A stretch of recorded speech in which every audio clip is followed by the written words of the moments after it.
This is Arthur Gates in Nuremberg, Germany. In the Nuremberg Palace of Justice, I can invite the court. The prosecution is well into its case. It's 1945 and World War II is over. Adolf Hitler is dead. So are his top lieutenants, Heinrich Himmler and Joseph Goebbels. But dozens of high-level Nazis are still alive and in prison. What do the Allied powers do with them? The executions of the surviving leaders of the Nazi regime at Nuremberg were meant to mark the end of a terrible chapter in history. Justice had been delivered, and the world believed that the final page had been turned. Yet the story did not close when the trapdoors fell. What followed was stranger, darker, and far more secret than anyone imagined for many years. Judgment Day. Inside the Nuremberg trials, the verdicts, and Goring's dominance. The Nuremberg trials began in November 1945 with a cold and almost unreal sense of shock. The world had just seen a war filled with mass death, crushing violence, and crimes carried out with a level of planning that terrified even hardened soldiers. Now the surviving leaders of the Nazi regime were forced to sit together in one courtroom. These were men who once commanded armies, controlled governments, shaped deadly propaganda, and built a system that destroyed millions of lives. They now sat stripped of their titles and watched over by guards who treated them like criminals instead of the rulers they once were. The Allies wanted justice, but they also wanted the truth to be set down in a way that no one could deny. Every word that was spoken in that courtroom was meant to make a permanent record of how the Nazis had operated and how far they had gone in their war against humanity. Hermann Goring dominated the attention of everyone in the courtroom. He had been the most powerful surviving figure in Hitler's inner circle. He once controlled the Luftwaffe and the Gestapo and stood as Hitler's chosen successor. Goring walked into the courtroom with the bold attitude of a man who refused to accept his downfall. Ob ich mich schuldig oder nicht schuldig bekenne. You must plead guilty or not guilty. He seemed to enjoy the trial as if it were a stage built only for him. He mocked the prosecutors. He corrected witnesses. Goring smiled in a way that suggested he still believed he held control. His behavior stunned the Allies. He looked stronger every day because he had gone through forced withdrawal from a long-term morphine addiction while in American custody. Each day, he seemed to regain confidence and presence. Guards said he even bragged in private that history would remember him as the last true believer in Nazism. Other defendants reacted in very different ways. Joachim von Ribbentrop, who had served as foreign minister, often broke into tears. He tried to claim he only signed the documents placed in front of him. Wilhelm Keitel, who had commanded the German High Command, behaved like a defeated officer. He saluted the judges and bowed deeply as if hoping that respect would soften their judgment. He admitted that he had signed brutal orders that led to executions, scorched earth destruction, and deadly reprisals. He insisted that he only obeyed Hitler because he feared the consequences of refusing orders. A devout supporter of Hitler, he participated in the planning of all ground combat operations during the war. Ernst Kaltenbrunner, who held the highest surviving position in the SS, denied knowing anything about the concentration camps. The prosecutors confronted him with documents showing his signature on orders linked to mass killings. Yet, he continued to deny responsibility.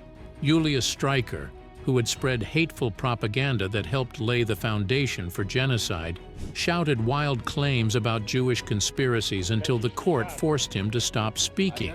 Hans Frank, who served as Governor General of occupied Poland, cried openly and begged for forgiveness. The evidence showed that he ruled over a territory where forced labor, starvation, mass shootings, and the destruction of entire communities were carried out on a massive scale. On October 1st, 1946, the verdicts were announced. 12 defendants received death sentences by hanging. Goring was among them. He listened calmly and seemed almost cheerful when he heard the decision. He said he expected it and claimed he wanted to die like a soldier. He asked to be executed by firing squad. The request was denied. The court insisted he would be hanged like the others. But Goring refused to accept that ending. In the final hours before the executions, he carried out his own plan. He bit down on a hidden cyanide capsule and died on his bed. The guards found him before they could bring him to the gallows. In that final act, he escaped the punishment the Allies intended for him. The others, denied any such last escape, would soon meet their fate on the wooden gallows of Nuremberg. The Allies knew that killing the men was only part of the problem. What the world believed afterward could create new danger. The moment the prison doors closed, the struggle shifted from punishment to control of information. That shift opened the door to confusion, suspicion that would spread for decades. The final night, inside the walls where history paused. The night of October 15, 1946, felt like a living nightmare inside Nuremberg prison. The air seemed thick and heavy, as if the walls themselves knew what was coming. Every corner of the prison felt tense and waiting. Guards moved in tight rows with their rifles held straight and their eyes sharp. Officers walked with clipboards pressed hard to their chests. They checked every order again and again and whispered to each other with serious voices that never rose above the hum of fear. It felt as if the entire place had been swallowed by a cold warning that something terrible was about to unfold. The execution hall had once been a simple gym where children played games and laughed. But these memories were long gone. The open floor now held 3 wooden gallows under dim and harsh lights. They had been built by United States Army engineers who measured every rope and every beam again and again. They wanted the machines to work with perfect speed. They wanted no mistakes. They had tightened every knot until the thick rope creaked. They had tested every platform, yet the room still felt uncertain. It felt like a place where death waited in the shadows and breathed across the floor. Inside their cells, the condemned men waited for their last night to end. Each one of them had served the Nazi state. Each one had been judged for crimes that shocked the world. Joachim von Ribbentrop, who had once spoken with bold pride in front of crowds, now sat with shaking hands as he tried to write a final letter. His fingers trembled so much that the words came out uneven. Wilhelm Keitel, who had once stood beside Adolf Hitler at military meetings, prayed with a chaplain. He stood stiff and straight even during the quiet blessing. Ernst Kaltenbrunner tried to keep a hard face, but his eyes showed strain. Julius Streicher muttered hateful words in the darkness. He stayed loyal to his beliefs even as the hours slipped away. Just after 1 a.m., the executions began. The sound of footsteps echoed along the corridor. Ribbentrop walked toward the platform. His face looked drained and frightened. When asked for final words, he said that he wanted God to protect Germany. His body dropped and his neck broke at once. Keitel came next. He marched with sharp steps, almost as if he was still on a parade ground. He spoke a prayer in a loud voice. When the trapdoor opened beneath him, he did not die right away. His body twisted as he struggled for air. Kaltenbrunner kept his face still when the hood came down. His death was fast. Streicher brought a terrible energy with him. He screamed a salute to Hitler as the hood covered his head. He then shouted broken and hateful words that no one could fully understand. His body fought the rope for a long time. 10 men were executed one after another. After each drop, the hall grew quieter. The rope swung and then stopped moving. The guards who had watched each death did not speak. After each drop, the hall grew quieter. The rope swung and then stopped moving. The guards who had watched each death did not speak. They only looked forward and waited for the next order. When the final body stopped moving, the work continued at once. Guards moved with speed and precision. They took the bodies down and placed tags on them. They carried them out of the hall with cold focus. No family members were allowed to see anything. No German officials were invited. Only United States officers and prison staff stood as witnesses. When the night ended, the world expected immediate confirmation of the deaths, but it did not come. No photographs were released. No public witnesses spoke. No official timeline explained how each man died. Outside the prison, people only knew that the men had been sentenced to hang. What actually happened during those hours remained sealed.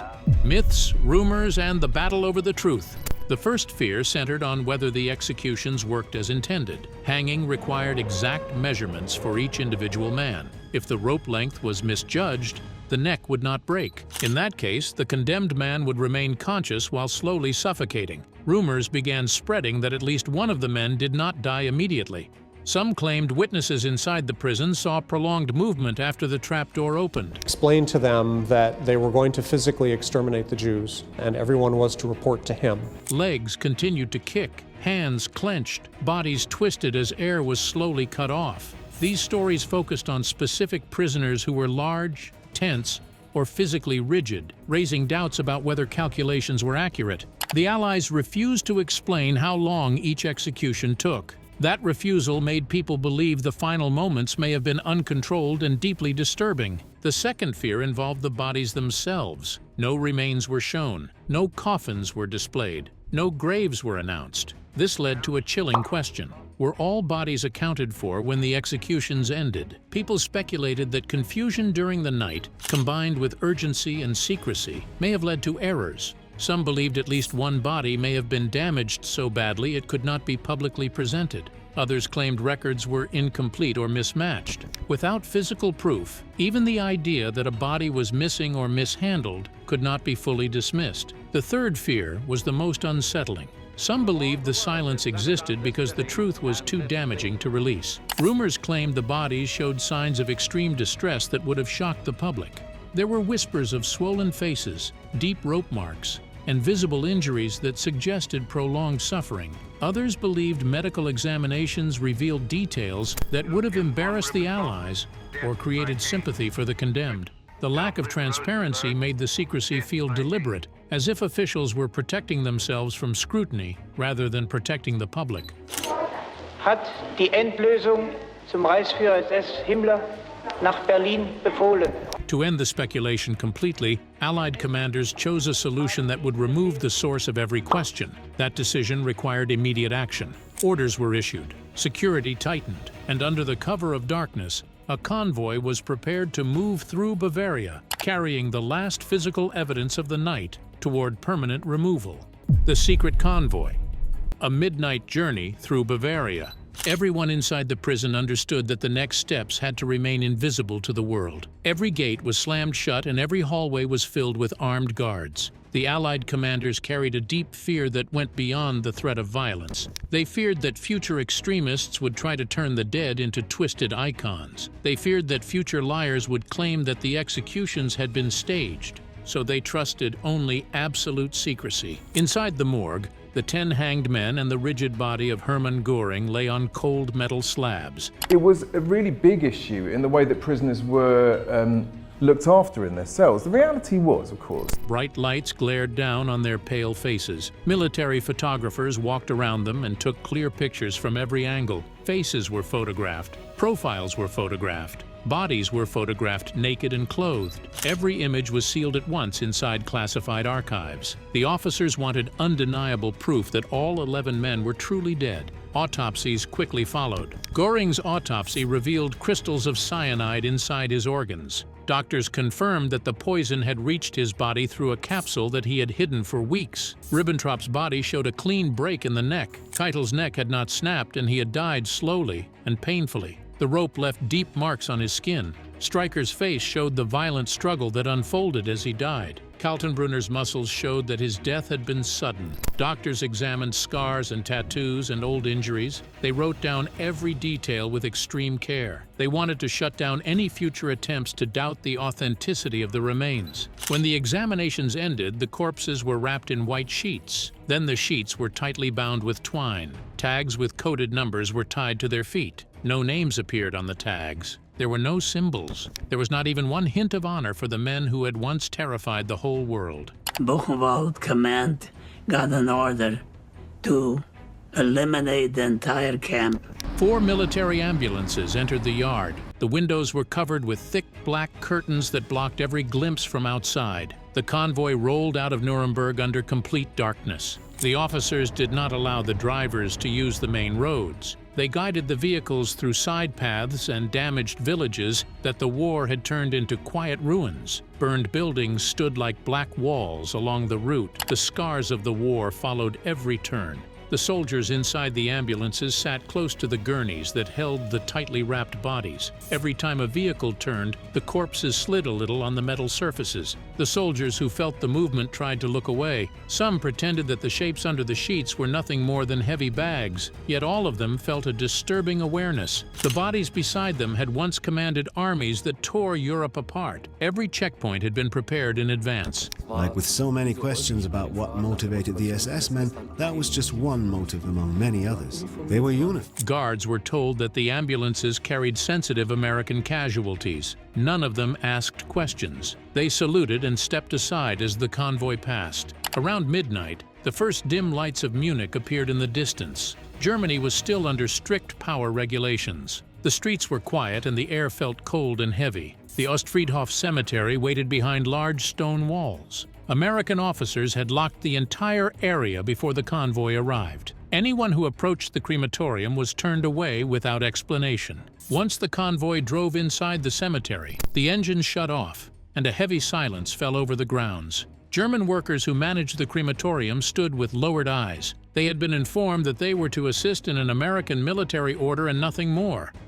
The soldiers then opened the ambulance doors. The bodies were carried out in the same order as they had arrived. Goring came first. Even in death, his size and presence made the moment feel heavier. The bodies of Ribbentrop, Keitel, Kaltenbrunner, Rosenberg, Frank, Frick, Streicher, Jodl, and Seyss-Inquart followed.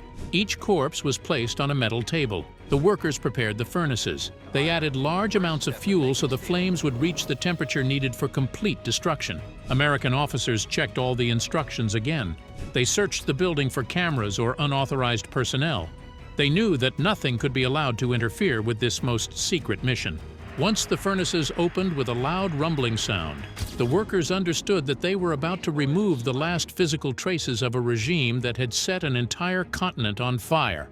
The bodies had reached the point where their final destruction would begin. Flames without tombstones. The cremation at Ostfriedhof. The cremation began during the dark early hours of October 16th. The atmosphere inside the crematorium changed the moment the workers pushed the first metal tray forward. The furnaces were not designed for rushed work.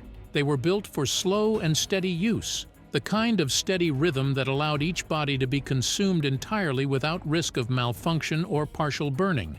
Now, under pressure, the workers pushed them past their intended limits. Technicians shoveled fuel again and again, with each shovel adding both heat and weight to the task. American officers stood close by with their faces impassive, observing every step, every detail, every ember that rose from the fire.